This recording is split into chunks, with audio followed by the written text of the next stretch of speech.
and thank you for joining me here today at Why the Book Wins. My name is Laura. In today's video, I am about to share a former Patreon exclusive video. So this was the first Patreon video I ever filmed, and I am sharing it here on the main feed for two reasons. One, the original John Carter book first movie video has done fairly well, and so I figured people might be interested to hear what I had to say about the following two books in the series. But also, the other reason I am sharing this as a way to promote my Patreon account and in hopes of getting more members. So I currently have 4 members: Shane, Lauren, Lane, and Randall. So to you 4, it means so much to me that you guys have signed up and are donating money every month. I appreciate it so much. And to those who aren't members, if you watch this video and enjoy it, then please consider becoming a member and you will get a video like this every month, as well as extra book versus movie polls I post over there, as well as my book versus movie schedule. So I post that in advance every month. And yeah, and it would just mean so much to me, and it helps support the channel because it does cost money to maintain this YouTube channel. And yes, I make money through YouTube ads, but I don't make much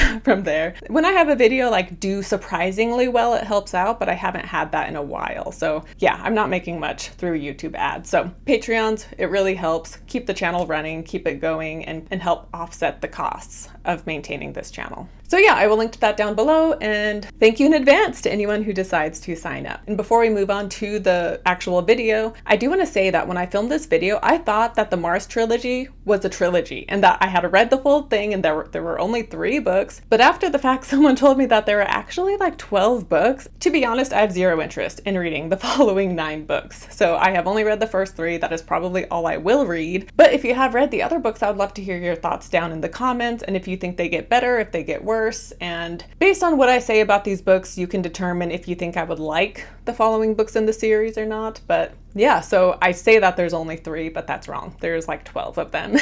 But yeah, so that's it for this intro. And now we can move right into my Mars Trilogy book review. Hello, Patreons, and thank you for joining me here today at Why the Book Wins first Patreon exclusive video. So thank you so much for supporting the channel. It means so much to me.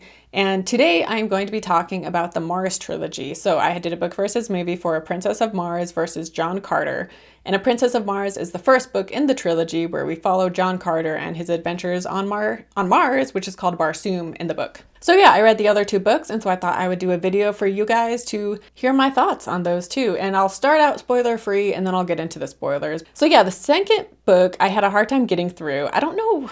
I mean, I do know why in some ways, because there is some like weird racial stuff that happens where, okay, so John Carter, the second book is done the same way, where it starts out with Edgar Rice Burroughs receiving this manuscript paper from John Carter before he goes back to Mars yet again. We find out that John Carter was once again transported back to Mars, very mysteriously the way he is in the book. But when he arrives, it is not like the red desert planet that he is used to. And he's like, wait, what the heck? Like, is this Mars? And he sees these strange plant men there, which the way the plant men were described, I really liked. And it was just very weird and sci-fi-esque. So I was excited going into this book because I was like, okay, like this seems more weird and more sci-fi than fantasy, and I was liking it. But he sees Tars Tarkas there, and so because he sees Tars Tarkas, he's like, okay, yeah, this is Mars. And he finds out through Tars Tarkas that Tars Tarkas decided to take the voluntary pilgrimage to the River Is to like, you know, get to heaven essentially. But basically in this book, they find out that that is a lie. And so that is a huge part of this book. And then they meet these other people that are called the Firstborn, and the group called the Firstborn are Black. And then it gets into just some weird racial things with the group that is called the Firstborn, and the way they are talked about and are referred to just made me kind of uncomfortable. Like, it wasn't the most horrible thing, I guess, but it was bad enough that I was like, ugh, I don't know about this. But then you have other parts in the book where there's a group of them from like, you know, all different skin colors. And John Carter is thinking like, wow, like this is so cool. Like all these different types of people are gathered together for the same cause. So at the same time, there were like some good messages in there too. But anyway, and also like the fantasy aspect of it, I don't know, maybe I just have a hard time imagining things that aren't real, which I like sci-fi. That's why it confuses me that I don't like fantasy. But so some of the things that are described, I'm kind of like, wait, what is going on right now? Like, what am I trying to imagine? Like, where are they? What is happening? And so I had a hard time following it for some reason with the second book. Whereas the third book I enjoyed more, and I was able to finish that one pretty quickly. So I guess I would say the first one was probably my favorite, and then the third, and then the second was my least favorite. But I think if you like fantasy, you would probably enjoy all three of those, because it is just a personal preference for me where, like I said, I just have a hard time putting myself there when it's something fake or like fantasy, you know? And this is, again, this is in the pulp genre. So in the second book, like every woman John Carter meets falls in love with him. And so that just got kind of old. I feel like that didn't really happen in the third book. So it was primarily the second book where it's just like, yeah, we get it. He's perfect and every woman loves him,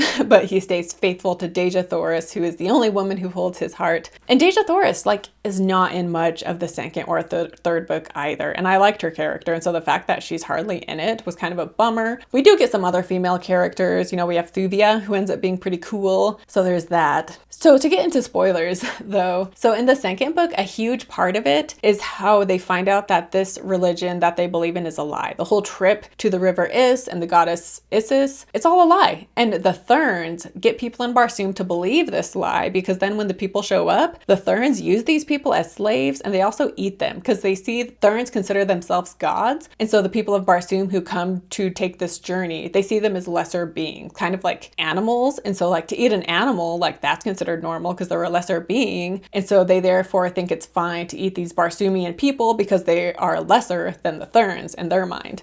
So that was pretty interesting. And it's funny because then the Therns believe in the goddess Isis, and they have their own idea of religion and what happens. And they also believe they get like reincarnated into plant men and the white apes and stuff. So all of that stuff was interesting. But yeah, you find out that the Therns, their like pilgrimage when they die is fake too. And this group, the Firstborn, the Therns travel down and end up being kidnapped by the Firstborn, where they are used for slaves before they die. And John Carter meets the goddess Isis, and we find out she is just a regular old lady. And so people on Barsoom, whether you're a Thern or a Barsoomian of Helium or whatever, they can live to 1,000 years. And at 1,000 years, it's just decided that's when you take the pilgrimage. But turns out if they don't take the pilgrimage, they can live forever. And so the goddess Isis is just some lady who has been living forever because she can.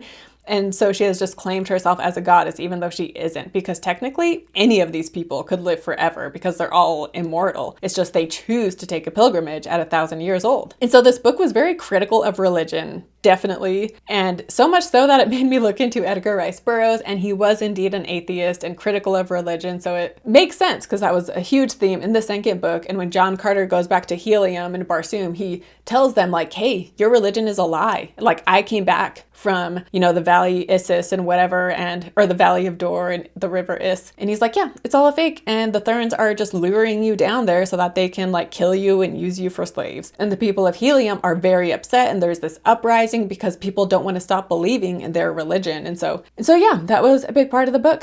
But another part of this book is when he is with the Firstborn, he is held captive and he meets this other person from Helium down there. And it's this 10-year-old kid. And the 10-year-old kid tells him how he just has this adventurous spirit and how he's never met his dad because his dad died before he was born. And, you know, he's saying all this stuff. And it's so obvious as the reader where it's like, obviously that's your son, John Carter. Like, how clear can it be? And it takes John Carter so long. Like, he is so dense. Like, the kid's name is Catharsis.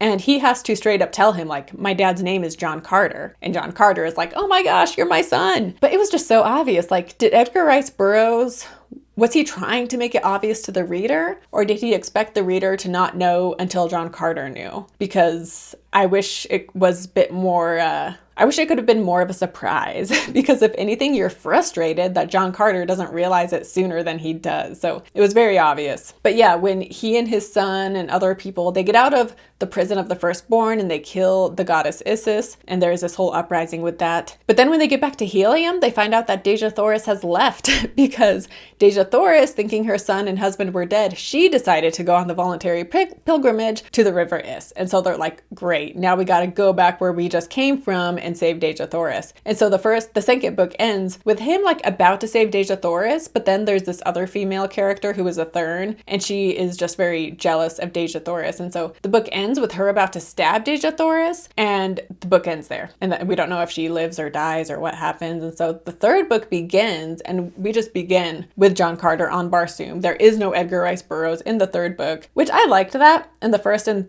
second book, I liked that that it was told from the perspective of Edgar Rice Burroughs on Earth, who was reading this like book that his uncle has written him. And so I kind of missed that in the third one. But yeah, the third one, we just pick up where we left off. And basically the third one is all about him getting Dejah Thoris back, because she just ends up being kidnapped and taken from here to here, and he's on the run and he's disguising himself in all these different ways. And then in the end they get together and they're safe at Helium once more. But there is like a part where a guy wants to marry Dejah Thoris, and so there's this battle scene and he has to stop the wedding right before it happens. And it was very reminiscent of the movie John Carter, where she is about to marry Sab Than and John Carter, you know, interrupts the proceedings and all that. So it was interesting reading all three books and seeing how the movie John Carter did kind of take things from all three books and put it in the movie John Carter. Even the part where there's a character where he's like, you know, take me hostage, John Carter, as a way to get John Carter out. That kind of happens in the third book too, except it's reverse, where he is taking John Carter hostage, but really he's faking it to protect John Carter. So